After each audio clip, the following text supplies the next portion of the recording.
Jesus Christ.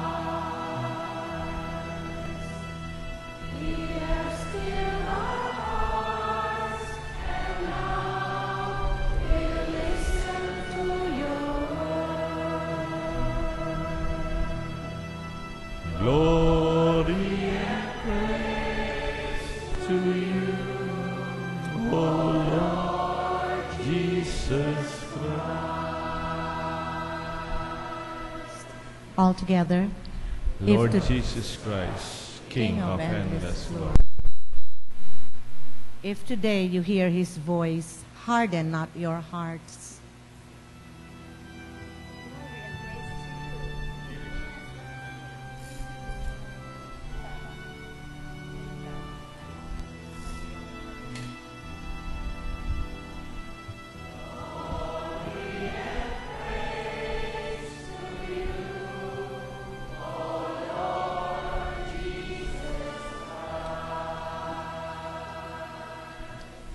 The Lord be with you. And with your spirit. A reading from the Holy Gospel according to Matthew. Glory to you, O Lord.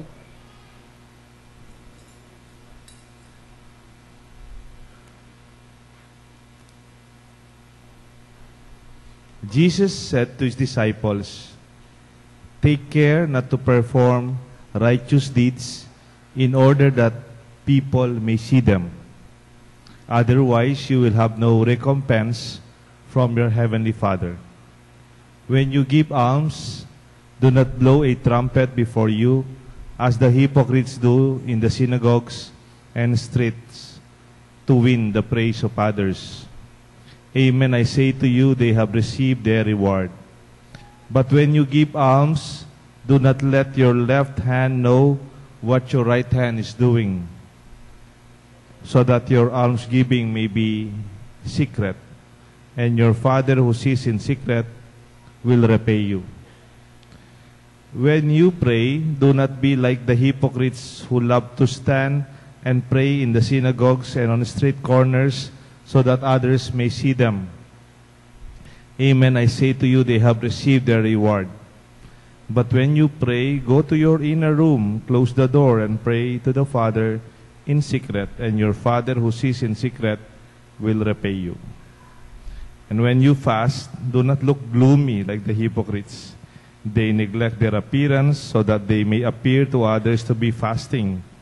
Amen, I say to you, they have received their reward. But when you fast, anoint your head and wash your face, so that you may not appear to be fasting, except your Father who is hidden, and know what is hidden, and your Father who sees what is will repay you.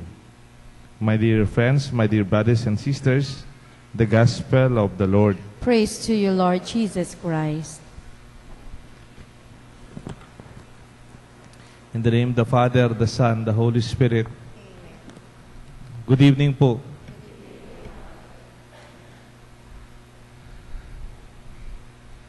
Kanina pong papunta ako dito, maraming nag-greet sa aking Happy Valentine's. Hindi ko naman paano alam i-greet bilang pare kung maranam na sabing Happy Ash Wednesday. Kasi yung focus ko sa misa natin wala sa Valentine's. But seemingly our celebration today seems to be in conflict, pero maraming nag-cancel ng mga Valentine's party. Usually kami sa parokya may Valentine's party tayo pag the past 5 years. Pero this year, we gave up nung Valentine's, nung anniversary ng parish last January 31. Pero there's nothing in conflict with the celebration. If you look at it as Valentine's as a celebration of love, and Ash Wednesday as a celebration of God's love for you and me. Totoo, pareho namang celebration ng pagmamahal. Yung symbols lang, medyo iba. Yung symbols ng Valentine's, roses, hearts, chocolates, dates, that's part of it. We call that romantic love. Alam nyo yan, pag medyo nililigawan ka pa ng asawa mo. Hindi ko alam, ngayon kinasal na kayo, baka it's part of history. Or something you remember. But still, you can still celebrate it. After this Mass, why not? Di ba? And that's part of expressions of love, the romantic side of it. But you know very well that real love is not only the romantic side, isn't it? There's the deeper expression of love when it's no longer Valentine's. Pag hindi na as sweet as the chocolates, pero dumadaan tayong medyo mapait. When we don't celebrate the roses, but experience the thorns. When we don't have fancy dates, but the ordinary meals that we have at home. I think that is why we celebrate also Ash Wednesday. Did you know that the last Ash Wednesday and Valentine's nagkapareho yung date ng February 14 nung 1945 pa? Ganun katagal. Kung may 1945, gera pa yata yung sa Europe. 1945, ngayon 2018, ngayon na nagkasaba uli yung February 14 at saka yung Ash Wednesday. And noong panahon yun, it was very meaningful because lalo na sa Europe, it was time ng gera. And many are suffering and really trying to make sense of not only Valentine's, but their sense of way of their faith celebrated in the midst of difficulties. Lawen mo, ing tunay lugod, in may Kapampangan Mas, lawen mo ing tunay lugod at tsuya ka ring delanan mo at inagyo mong masakit at mabayat abinitbut mo para ka rin kaya kang kaluguran. If you see the real expression of love is when you went through difficult times but you did not let go. Di ba? Kunyari, nagkasakit ba yung asawa mo? And then you did not let go?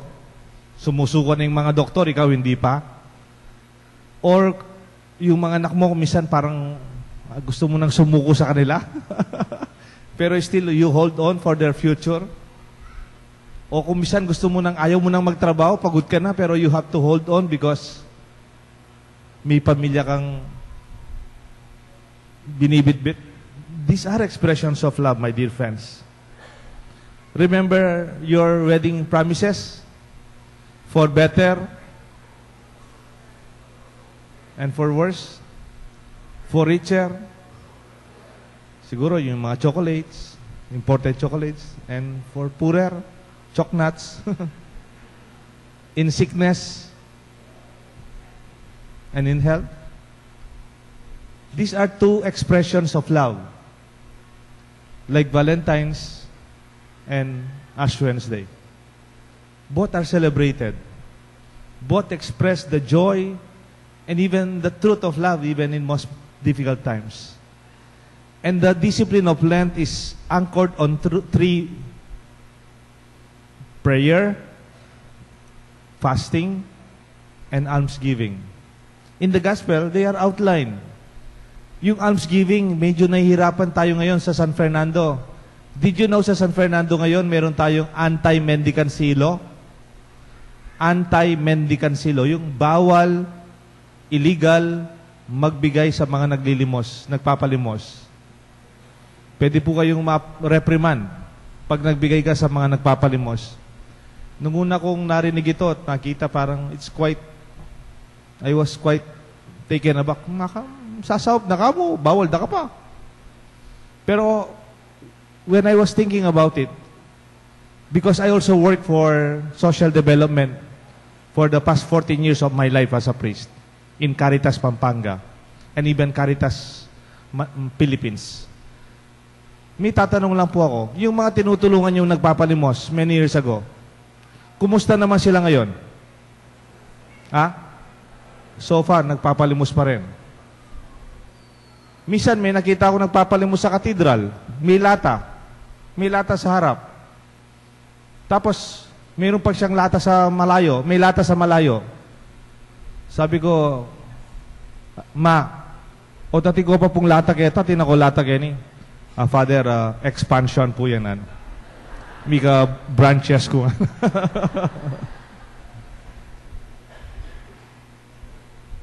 Nagpapalimos pa rin.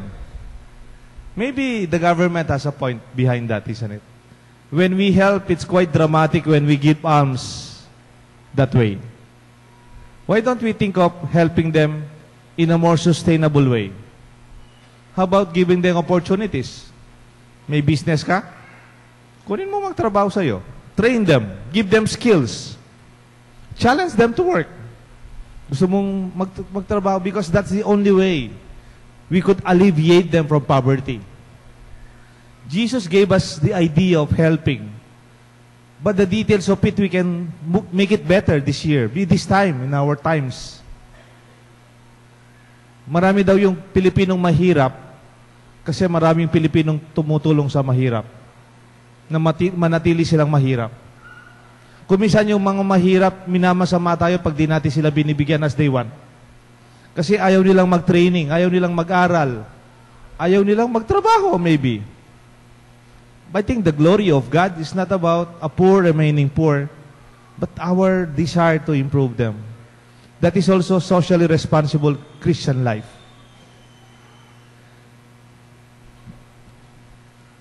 Prayer also is an expression of love. Dito po sa St. Jude, may novena mass. Ang St. Jude every Thursday. In-invite ko po kayo.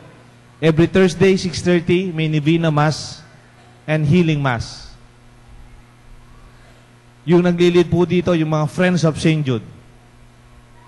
Nakita niyo po doon, merong prayer booth. Parang pwede mong lagay yung intention mo doon. Pero wag po kayo maglagay ng envelope na may pera. Intention lang. Bibigyan po kayo ng mga volunteers of the Friends of St. Jude, my prayer for. No? Parang intention. And then, lagay nyo lang doon. It's not an envelope. It's a piece of paper with a form. Sometimes, I read them. And I notice, most of the prayers are not about the person praying. Napapansin ko, yung nakikipag-novena, yung nagdarasal, yung mga intention nila, pati yung mga nilagay natin dito last Christmas, my prayer intention, it's not about them. It is an expression of their prayer, sana po pumasa sa board yung anak ko. Sana po hindi magkasakit yung asawa kong nasa abroad. Sana po ang nanay ko makarecover na sa hospital. And you see those prayer, they are also expressions of love. Yung mahal mo, pinagdarasal mo. More than yourself. And I think again, when we help, when we pray, these are not only religious pagpapakabanalo, banal-banalan. They are deeper expression of what we mean by what we celebrate also during Valentine's. And lastly, you notice, fasting sometimes becomes very technical. Kagabi pa lang may nagtanong sa akin, Father, yung piniritong itlog, karni ba? O yung nilagang itlog? O yung bumburo? Kasama ho ba yan? We can discuss about these details. O yung Father, kung diabetic po ako, o 6 years old pataas, exempted na ho ba kami? Ano po yung fasting talaga? Anong oras mag-uumpisa at kailan matatapos? My dear friends, I don't want to be very technical about this. You know that. But the essence and what is important in the spirit of fasting is what can you give up that you really do not need? That will not help you. Take note, fasting is not the same as dieting. Dieting is giving a meal for you, for your health. That's good also. For your safety, that's good. But fasting is giving up something for others. Again, dieting is giving up something for your good health. That's good. If you need it, why not? But fasting is you give up something or a part of you for others, or you hope to become a better person, not only physically. Kaya nga you can help because you give up your time for yourself, for others. You can give up your iPad games so that your time, you can just use it for something for others. You can minimize your television time or whatever takes your time and then use it for other people. You go out and do something better. It may not always be religious, but it's something meaningful, humanly speaking. Can be expression of your social responsibility. Pwedeng nagsisigarilyo ka. You can give up 1 pack if you want to and convert that into charity or something that you can do for foundation. Pag tumutulong po tayo, it can be individual but it can also make it sustainable to NGOs from good projects that could really sustain and to help others. That's why when you give up something, it's not only giving up something for the sake of giving it up. The result of that, you can give it to your son. You can give your time to others, and so on. The heart is a romantic symbol of love. But the sign of the cross is also God's expression of His supreme love for you and for me. The cross is our Christian identity. Persons who truly loved you, yung taong talagang nagmahal sa iyo, at naranasan mo ito, at alam mo ito, ay yung mga tao who suffered and sacrificed for you. And those who are willing to take the cross for you. And that is what we celebrate today. The love of God and our love for one another may truly be one in times of celebration like Valentine's and even the times that is most difficult like the times of Lent. Because in this way, we celebrate indeed what we have for each other, the gift of God for His love that saved us. Meron ho ba kayong intention for this Lenten season? Remember them. And when we offer this Mass later on, for prayers of the faithful, and then when we are given the symbol of a cross, what are the crosses in your heart, in your life? Let us be reminded that this will be our journey and our way of expressing our love. May God bless us all. The Father, the Son, the Holy Spirit,